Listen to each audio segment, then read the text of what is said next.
with me. Learning is fun, yeah, you'll see. Melody magic with me. Hello, music explorers. For Black History Month, we're learning about Nina Simone, a singer with a powerful voice and a strong message.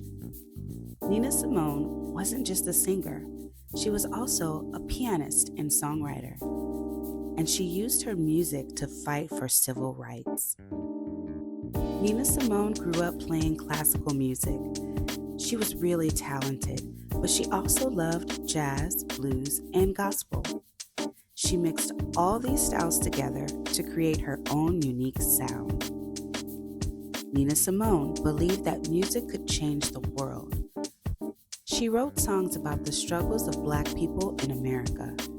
She sang about freedom, equality, and justice.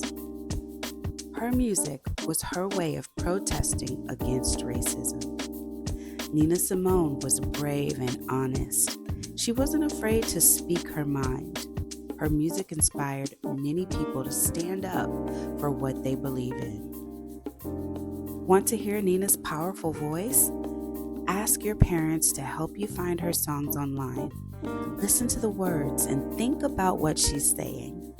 She was a true inspiration. Don't forget to subscribe to our channel for more music stories.